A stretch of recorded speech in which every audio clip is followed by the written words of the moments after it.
Bismillahirrahmanirrahim. Assalamualaikum warahmatullahi wabarakatuh.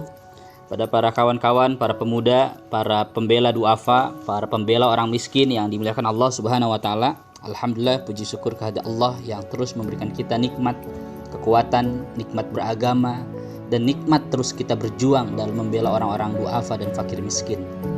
Salawat serta salam tercurah kepada uswah qudwah pada Nabi kita Nabi Muhammad SAW beserta keluarganya, para sahabatnya, para tabi'in, para tabi'ut tabi'in, dan mudah-mudahan kita termasuk pengikutnya hingga akhir zaman.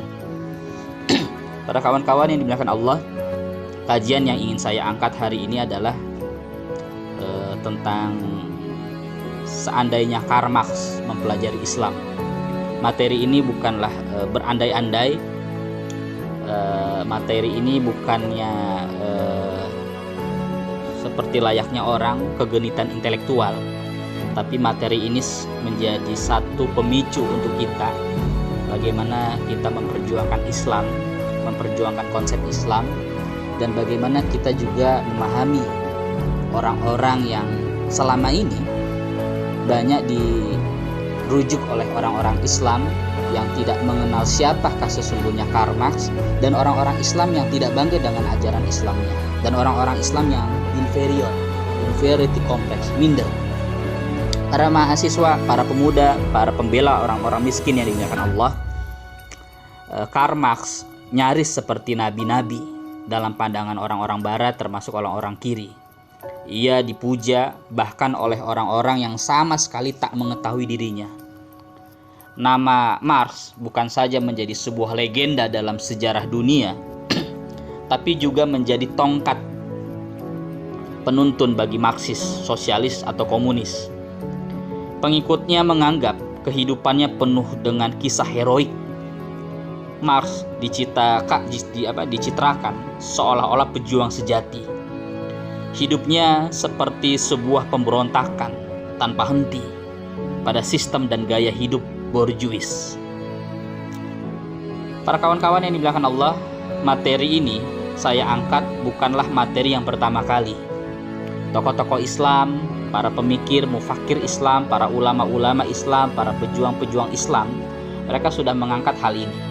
Misalkan Iqbal, seorang sastrawan filsuf dari Pakistan yang menulis buku dalam bentuk prosa puisi yang berjudul Asra al-Hudi, mengkritik Karl Marx dengan puisi-puisinya.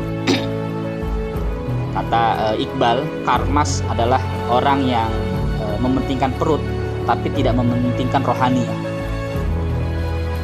Lalu yang kedua, ada Iqbal, kita juga kenal dengan seorang ulama besar dari India, Abu Ala al-Maududi.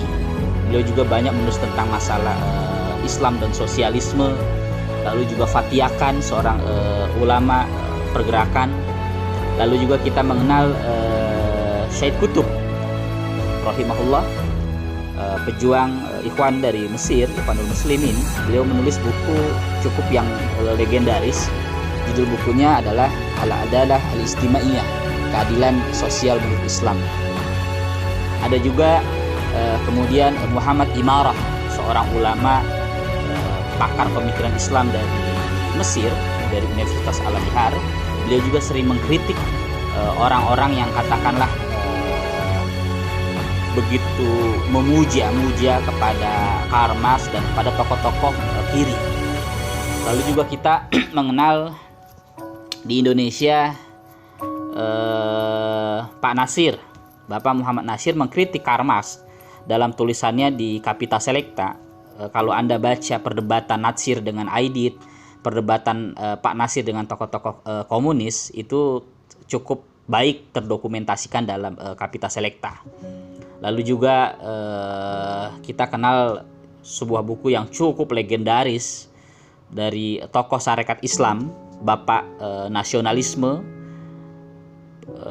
Raja Jawa Tanpa Mahkota, yaitu Hos Cokroaminoto. Beliau menulis buku yang cukup legendaris, Islam dan Sosialisme. Islam dan Sosialisme ini ditulis oleh Cokroaminoto sebagai bentuk reaksi kritik ya kepada orang-orang Islam yang saat itu ada di Sarekat Islam, yang mereka begitu memuja-muja Karl Marx, pemikiran-pemikiran yang sosialis. Bagi Cokro Aminoto, Karl Marx bukanlah satu manusia yang lengkap, sosok manusia yang profil yang begitu sempurna. Tapi kata Karl Marx, umat Islam perlu mencontoh bagaimana Nabi membela orang-orang duafa, bagaimana Rasulullah SAW membela orang-orang miskin.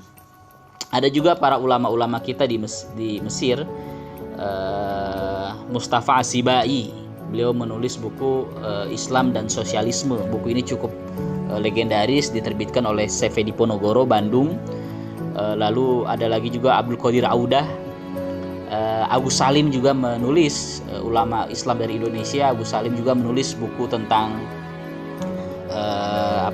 keadilan dan sosial, yang kemudian itu kritik kepada tokoh-tokoh syarikat Islam yang kiri, yang kemudian berubah menjadi ISDF, dan ISDF ini menjadi Gerakan Partai Komunis Indonesia. Atau kita kenal dengan seorang ulama yang subhanallah masih hidup, adalah Profesor Syed Naqib Alatas. Beliau banyak mengkritik tentang gagasan-gagasan Karl Marx, termasuk pemikiran kejiwaan Karl Marx. Para kawan-kawan pemuda dan para kawan-kawan pembela kaum miskin yang dimuliakan Allah, ada buku yang cukup menarik yang ditulis oleh Isaiah Berlin. Beliau menulis buku Karl Marx, His Life and Environment, dengan paragraf-paragraf yang panjang tapi cukup lincah, menjelaskan tentang siapa Karl Marx dan juga berproses berpikirnya dan pergolakan otak Karl Marx yang terjadi pergolakan batin.